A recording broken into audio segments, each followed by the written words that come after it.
Le film commence dans un immense château où vivait un prince très célèbre. Ce prince avait tout ce qu'il voulait, mais il sentait toujours que ce n'était pas suffisant. En plus de percevoir de lourds impôts, il organisait également des fêtes somptueuses au château. Cependant, une nuit, alors qu'une fête se déroulait, une vieille femme entra dans le château cherchant un endroit où rester, car la tempête était très forte. Reconnaissante, la vieille femme offrit une rose au prince. Mais il la méprisa et décida de la chasser du lieu. Fâchée, la vieille femme utilisa ses pouvoirs pour se transformer en sorcière et lança un sort sur le prince pour le transformer en une bête sauvage et affamée. De plus, la sorcière ensorcela également tout le château, ainsi que les invités. Après quelques années, personne ne se souvenait du prince ni des invités, car la sorcière avait effacé leur mémoire. Ensuite, la sorcière dit au prince qu'il pourrait redevenir normal si quelqu'un l'aimait avant que le dernier pétale de la rose ne tombe. Sinon, il vivrait comme une bête pour toujours. Pendant ce temps, une jeune fille nommée Belle se lève un matin dans son village et chante une chanson, disant que chaque jour les habitants font les mêmes choses. De plus, les villageois considéraient Belle comme un peu étrange, car elle rêvait toujours trop, mais la jeune fille ne s'en souciait pas, car ce qu'elle aimait le plus, c'était voyager à travers les histoires des livres. D'un autre côté, un soldat nommé Gaston. Il observait Belle de loin et en profite pour parler avec son ami, nommé Le Fou, en lui disant qu'il est amoureux d'elle. Rapidement, Gaston se rend au centre du village, achète des fleurs et les offre à Belle, l'invitant à dîner. Cependant, à sa grande surprise, Belle refuse l'invitation et s'en va. Peu après, Le Fou apparaît et tente de convaincre Gaston d'oublier Belle. Cependant, Gaston refuse, car il croit qu'un jour il réussira à l'épouser. Finalement, Belle arrive chez elle et rencontre son père, nommé Maurice, qui travaillait sur l'une de ses inventions. À ce moment-là, Belle discute avec lui et lui demande s'il la considère étrange, comme le font les autres villageois. Pour l'encourager, Maurice lui raconte une histoire, disant que dans le passé, il a rencontré une jeune fille qui était également considérée comme étrange par tout le monde. Mais un jour, tout le monde a commencé à l'imiter parce qu'il voulait être comme elle. Curieuse, Belle demande qui elle était et Maurice révèle que c'était sa mère, mais qu'elle avait déjà quitté ce monde. Plus tard, Maurice se prépare à aller au centre du village pour acheter quelques outils. Mais avant de partir, Belle lui demande de lui rapporter une rose.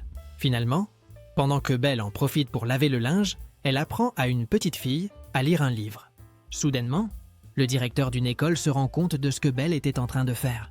Et il se fâche car il ne veut pas qu'une de ses élèves apprenne à lire. C'est pourquoi le directeur jette par terre le linge que Belle était en train de laver, ce qui la rend contrariée. Après cela, Belle rentre chez elle, mais elle rencontre Gaston qui l'attendait. Sans y réfléchir à deux fois, Gaston essaie de l'impressionner, mais il n'y parvient pas car Belle lui dit qu'ils ne peuvent pas être ensemble. Ensuite, Belle se remet à chanter pour exprimer qu'elle veut s'aventurer dans le monde et trouver quelqu'un qui la comprenne. Plus tard, pendant la nuit, une énorme tempête éclate, ce qui inquiète Maurice et son cheval. Soudain, un éclair frappe un arbre et bloque le chemin, les empêchant de continuer. C'est pourquoi Maurice décide de prendre un autre chemin et est surpris de trouver un endroit couvert de neige. Finalement, quelques loups féroces apparaissent et pour ne pas être attaqué, Maurice, il s'enfuit avec son cheval. En chemin, la charrette se détache et le cheval de Maurice s'en va, le laissant derrière avec les loups. À un moment donné, l'un des loups se prépare à attaquer Maurice, mais heureusement, il glisse sur la neige et tombe sur le dos de son cheval. Ainsi, ils parviennent tous deux à s'échapper et traversent une porte qui était ouverte. Pour une raison quelconque, les loups ne franchissent pas la porte et plus loin, Maurice entre dans un immense château. À l'intérieur, Maurice essaie de trouver le propriétaire du château pour le remercier de l'avoir laissé entrer, mais il ne se rend pas compte que certains objets bougent. En arrivant à la cuisine, Maurice trouve un grand banquet et, comme il a faim, il se prépare à manger. Soudain, une tasse apparaît et commence à parler, ce qui éveille la curiosité de Maurice. Un peu inquiet, Maurice sort du château et se prépare à partir. Mais avant de le faire, il voit un rosier et décide de prendre une rose pour l'offrir à Belle. À cet instant, le prince, qui avait été transformé en une bête, apparaît et le cheval de Maurice commence à courir rapidement. Le lendemain matin, le cheval arrive à la maison de Belle, ce qui la laisse intriguée, car son père n'était pas avec lui.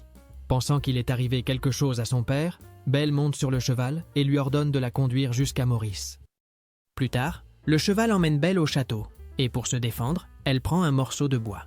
Dès qu'elle entre dans le château, une horloge appelée Dong Dong et un chandelier nommé Lumière voient Belle de loin et pensent qu'elle pourrait être l'élu pour briser le sortilège du prince. À ce moment-là, Belle entend la conversation entre les deux et devient curieuse, mais en s'approchant d'eux, elle entend un bruit à l'étage supérieur. Rapidement, Belle monte les escaliers et trouve Maurice enfermé dans une cellule. Inquiet, Maurice demande à Belle de partir, car la bête pourrait la trouver. Mais il était déjà trop tard. Quand la bête voit Belle, elle lui révèle qu'elle a enfermé Maurice, parce qu'il a essayé de prendre une de ses roses, mais à ce moment-là, Belle lui dit que c'était elle qui avait demandé la fleur. C'est pourquoi Belle se propose de rester prisonnière à la place de son père, mais Maurice refuse, car il ne veut pas qu'elle soit piégée pour toujours dans le château. En entendant cela, Belle change d'avis et demande à la bête d'ouvrir la cellule pour pouvoir dire adieu à Maurice. Quand la bête ouvre la cellule, Belle fait semblant de dire adieu à son père, mais juste après, elle le pousse hors de la cellule et prend sa place. Après cela, la bête emmène Maurice hors du château et Belle le supplie de ne pas lui faire de mal. Plus tard, quelqu'un ouvre la cellule et Belle se rend compte que celui qui la libérait était un chandelier parlant. Effrayée, la jeune fille lance une chaise à lumière, mais Dong Dong apparaît aussitôt. Finalement, Belle se rend compte que les objets ne sont pas dangereux et ils en profitent pour l'emmener dans sa chambre. En arrivant dans la chambre, Belle est impressionnée par l'endroit et les objets lui révèlent que la bête voulait qu'elle reste dans le meilleur endroit du château. Voyant que la chambre était un peu poussiéreuse, Lumière appelle sa femme, Plumette, pour l'aider à la nettoyer. Après cela, une armoire commence également à bouger et essaie d'habiller Belle avec une robe de princesse. Cependant, Belle n'aime pas la robe et après l'avoir enlevée, elle essaie de trouver un moyen de s'échapper du château. Pendant ce temps, Gaston parle avec son ami le fou et se montre contrarié parce que Belle ne veut pas être avec lui. Soudain, à ce moment-là, Maurice apparaît et demande de l'aide aux villageois, révélant que sa fille est prisonnière dans le château d'une bête sauvage. En entendant l'histoire, tout le monde se moque de Maurice, sauf Gaston qui, sachant le danger que court Belle, s'engage à la sauver. De retour au château, une petite tasse appelée Chip avec sa mère. Ils se réjouissent de la présence d'une jeune fille et décident de lui préparer une tasse de thé. Soudain, la bête apparaît sur les lieux et s'enrage en apprenant que Belle est dans l'une de ses chambres. À ce moment-là, Lumière essaie de lui expliquer que Belle pourrait être sa seule chance de briser le sort de la sorcière et de redevenir un prince. Convaincue par les objets enchantés, la bête essaie de s'approcher de Belle, sans se rendre compte qu'elle cherchait un moyen de s'échapper. Pour que Belle puisse briser le sort, la bête l'invite à dîner, mais elle refuse rapidement, car il l'avait enfermée dans le château et avait emmené son père. Agacée, la bête l'invite à nouveau, mais lui avertit que si elle refuse, elle ne dînera pas ce soir-là. Éventuellement, la bête utilise un miroir magique pour observer Belle et se rend compte qu'elle est triste. Pour aggraver la situation, les pétales de la rose continuaient de tomber. Et si la bête ne parvenait pas à conquérir quelqu'un, elle ne redeviendrait jamais humaine. Plus tard, Chip et sa mère se rendent compte que Belle se préparait à s'échapper. Mais avant, ils la convainquent de prendre un thé et d'aller à la cuisine. Bella accepte. Et quand elle arrive à la cuisine, tous les objets font une véritable fête pour elle. Après un spectacle incroyable, Belle se prépare à retourner dans sa chambre. Mais elle est curieuse d'explorer d'autres parties du château. En chemin, Belle trouve la chambre où la bête avait l'habitude d'être, et en entrant, elle voit un tableau avec plusieurs griffures. En continuant d'explorer, Belle trouve une rose protégée à l'intérieur d'une urne en verre. Juste au moment où elle était sur le point de la toucher, la bête apparaît et, furieux, lui ordonne de partir. Sans réfléchir à deux fois, Belle s'enfuit du château à cheval. En chemin, les loups l'entourent et, pour se défendre, Belle essaie de les frapper avec un morceau de bois. Soudain, l'un des loups lance le bâton au loin, empêchant Belle de se défendre. Au moment où les loups allaient l'attaquer, la bête apparaît et, utilisant toutes ses forces, combat les animaux. Bien qu'il soit mordu plusieurs fois, la bête pousse un puissant rugissement et parvient à les faire fuir. Puis, épuisée, elle tombe au sol et, reconnaissante de l'avoir sauvée, Belle l'aide et le ramène au château. Pendant ce temps, Maurice et Gaston étaient au milieu de la forêt, essayant de trouver le château de la bête. Cependant, Maurice ne se souvient pas du chemin, ce qui met Gaston en colère, qui révèle qu'il est seulement prêt à sauver Belle pour l'épouser. En entendant cela, Maurice l'insulte, disant qu'il ne se mariera jamais avec sa fille. Encore plus en colère, Gaston attaque Maurice et l'attache à un arbre. En voyant cette situation, le fou essaie de convaincre Gaston de libérer Maurice, mais il refuse, disant que lorsque les loups arriveront, ils l'attaqueront. De retour au château, Belle soigne les blessures de la bête, bien qu'il continue de montrer un mauvais caractère. Après cela, les objets remercient Belle de s'occuper de la bête, et elle, curieuse, leur demande pourquoi ils se préoccupent de lui. les objets commencent à raconter une histoire, où dans le passé, la mère du jeune prince a quitté ce monde, et c'est pourquoi il a été pris en charge par son père. Cependant, le père du prince n'était pas une bonne personne, et il a tout fait pour que son fils devienne comme lui. En écoutant cette histoire, Belle commence à s'occuper de la bête avec plus d'affection, et elle lui lit même des livres. Pendant ce temps, dans la forêt, une paysanne nommée Agatha trouve Maurice attaché à l'arbre et décide de l'aider. De retour au château, lorsque la bête se rétablit, il emmène Belle à la bibliothèque, et en arrivant, Belle est impressionnée de découvrir qu'il aime aussi lire. Avec le temps, Belle et la bête commencent à se rapprocher de plus en plus, et ils déjeunent même ensemble. Plus tard, le couple se promène dans le château et s'amuse à se lancer des boules de neige. En les voyant ensemble, les objets enchantés s'enthousiasment, car Belle pourrait enfin aider à briser le sort de la bête. De plus, les objets rêvent que, lorsque cela arrivera, ils pourront redevenir humains.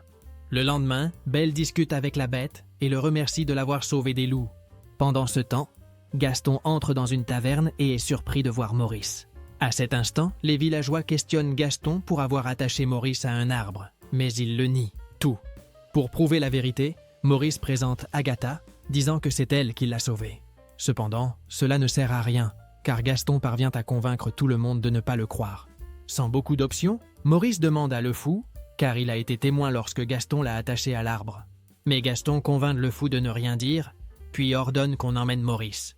De retour au château, la bête invite Belle à danser, et avant cela, il demande l'aide des objets pour se préparer. Pendant la préparation, les objets essaient de le maquiller un peu, mais la bête n'aime pas le résultat.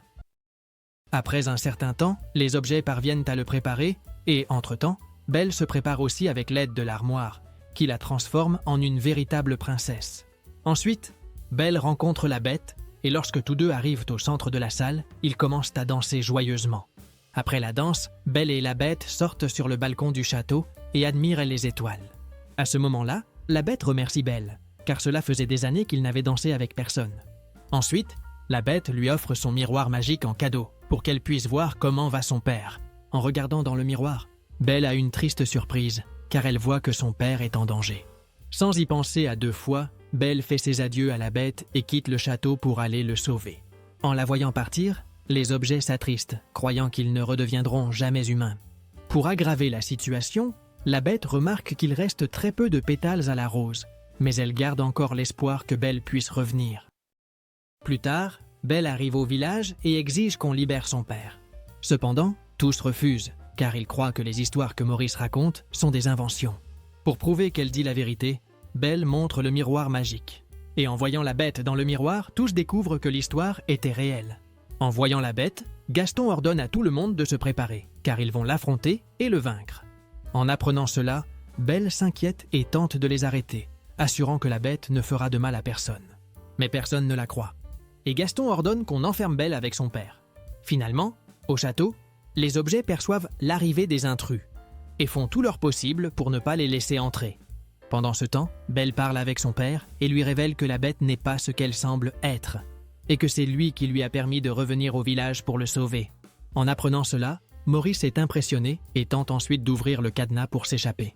De retour au château, Gaston et les autres entrent dans le lieu et tentent de trouver la bête. Soudain, tous les objets commencent à bouger et attaquent le groupe pour les vaincre. Le plan fonctionne et presque tous sont vaincus. Sauf Gaston, qui commence à parcourir le château pour trouver la bête. D'un autre côté, Belle se dirigeait vers le château avec l'aide d'un cheval qui courait aussi vite que possible. De retour au château, la plupart des sbires de Gaston décident de fuir, sauf la paysanne Agatha. Finalement, Gaston trouve la bête sur le balcon du château et, sans y réfléchir à deux fois, l'attaque avec son équipe. À cause de cela, la bête tombe, mais parvient à se rattraper. Peu après, Belle apparaît et tente par tous les moyens d'empêcher Gaston de finir la bête. En la voyant lutter contre Gaston, la bête retrouve son courage et parvient à remonter au château. Ensuite, la bête essaie de s'approcher de Belle, mais est arrêtée par Gaston. À ce moment-là, les deux entament une bataille légendaire, et étant très forte, la bête prend l'avantage et manque de peu de jeter Gaston hors du château. Effrayé, Gaston le supplie de ne pas le faire, et pour ne pas attrister Belle, la bête le laisse au sol et lui demande de partir. Après cela, la bête s'approche de Belle, mais en se distrayant, Gaston en profite pour l'attaquer avec son équipement, le faisant tomber au sol. À cause de cela, la glace où il se tenait. Gaston se brise et il tombe du haut du château. Pendant ce temps, Belle essaie de faire quelque chose pour sauver la bête, mais il était déjà trop tard. Soudain, le dernier pétale de la rose tombe, faisant que la bête quitte ce monde et que tous ses compagnons se transforment en simples objets. Quand tout semblait perdu, Agatha apparaît et révèle qu'elle est la sorcière qui avait jeté le sort au prince. En voyant que la bête avait finalement trouvé le véritable amour, Agatha utilise ses pouvoirs et brise le sort qui affectait le prince et tous ceux qui étaient dans le château. Après cela, le prince est heureux d'être redevenu normal et se précipite pour embrasser Belle. Dans la scène finale, tous se souviennent du jour où ils étaient dans le château et retrouvent leurs compagnons. De plus, Belle et le prince organisent une grande fête pour célébrer cela. Ils se sentent heureux d'être ensemble et voilà, ainsi le film se termine. Si tu as aimé cette vidéo, n'oublie pas de t'abonner à la chaîne, de mettre un like et profite pour regarder d'autres résumés incroyables qui sont disponibles pour toi. Je te dis au revoir pour l'instant et on se voit dans la prochaine vidéo.